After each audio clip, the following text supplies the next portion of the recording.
Hello বন্ধুরা, good morning. কেমন আছেন? আশা করি আপনারা সবাই ভালো আছেন। আর এখন যাব আমাদের বাড়িতে, গলির মধ্যে কলা গাছ আছে, সেই কলা গাছে কলা হয়েছে। তো ওই কলাটা আজকে তুলবো। দুদিন আগেও তুলেছিলাম, একটা আরও গাছে হয়েছিল, সেই কলাটা নিয়ে ওটাকে পেড়ে নিয়েছি, সবাইকে দিয়েও দিয়েছিলাম। আবার একটা গাছে হয়েছে। তো এই গাছটার মধ্যে কি হচ্ছে, যেমন যেমন কলাগুলো পাকছে সেই রকম করে আমরা তুলে তুলে খাচ্ছি। তো এখন আমাকে ইচ্ছা হলো কলা খেতে, গাছের পাকা কলা। তো এই যে এই নিয়ে নিয়েছি ছুরি আর এই চাবি। এই দেখুন, চাবি নিয়ে গেট খুলবো আর কলাগুলো তুলবো, দেখাবো কেমন হয়েছে কলাগুলো। চলুন। আজকে সকালবেলাটায় মেঘ করেছিল, মনে হচ্ছিল বৃষ্টি হবে, কিন্তু বৃষ্টি তো হলো না। এ সময় এত রোদ। এই দেখুন, কলাগুলো পেকে গেছে, সবগুলোই তুলতে হবে। অনেকগুলো নিচে পড়ে গেছে, আজকে ভাবছি সবগুলোই তুলে নেব। নষ্ট হয়ে যাচ্ছে অনেকগুলো কলা, এই দেখুন কালো হয়ে নষ্ট হয়ে গেছে। আজকে এগুলো সব তুলে নিচ্ছি। আমি ছুরি নিয়ে এলাম কলাগুলো কাটবার জন্যে, কিন্তু এত কলাগুলো পেকে গেছে, ছুরির দরকার আর পড়লো না। যেই হাতে নিচ্ছি কলাগুলো সব পড়ে যাচ্ছে।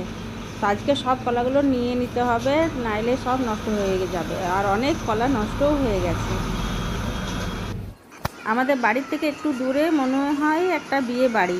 তো বক্স লাগিয়েছে আর সব পুরনো গান লাগাচ্ছে, শুনতে খুবই ভালো লাগছে পুরনো গান।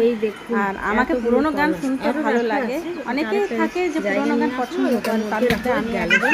পুরনো গান আমি খুব পছন্দ করি। এই গলির মধ্যে একটা সাদা ফুলের গাছ আছে, আর অনেক ফুল হয়েছে, সাদা সাদা ফুলগুলো। তো এই একটা আমি তুলে নিলাম আর কানের মধ্যে লাগাচ্ছি।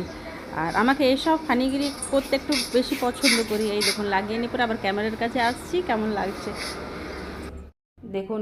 এতগুলো কলা আরও গাছের মধ্যে আছে, আজকে সব পেড়ে নেব। তাহলে চলুন, সব কলাগুলো তুলে নিয়েছি, আরও কিছু আছে গাছের মধ্যে, আছে কলা গাছগুলো। আর এই জায়গাটা এত ভালো লাগছে, ঠান্ডা ঠান্ডা লাগছে। আজ ভীষণ রোদ। আর জানেন তো, যখন আমি কলা গাছ লাগিয়েছিলাম তখন অনেকে বলতো কি কলা গাছ বাড়িতে লাগাতে নেই। তো আমিও জিজ্ঞেস করেছিলাম বাড়িতে কেন কলা গাছ লাগাতে নেই। তো বলেছিল যে কলা গাছ লাগালে অশুভ হয়। তো আমি তখন বললাম না, তাইলে তো লাগাবো। দিয়ে কলা গাছ আমি লাগালাম। আর যখন একটা গাছ লাগিয়েছিলাম আমি, তারপরে একটার পর একটা কলা গাছ হচ্ছে। আর বছরে দুবার করে আমাদের কলা হয়। আর আরও এখন 3টা গাছ হয়ে গেছে। একটা গাছে আগেই কলা হয়েছিল, সেটা পেড়ে সবাইকে বেটে দিয়েছিলাম। আর একটা গাছে হয়েছে, সেটা এখন পারলাম। আর কিছু আগেও পেড়েছিলাম কলাগুলো। তো বাড়ির জিনিস খেতে ভালোই লাগে। তো এখানেই রাখি, এখানেই আমার ব্লগটা শেষ করি। আরও দেখা হবে অন্য নতুন ভিডিওতে। আপনারা সবাই ভালো থাকবেন।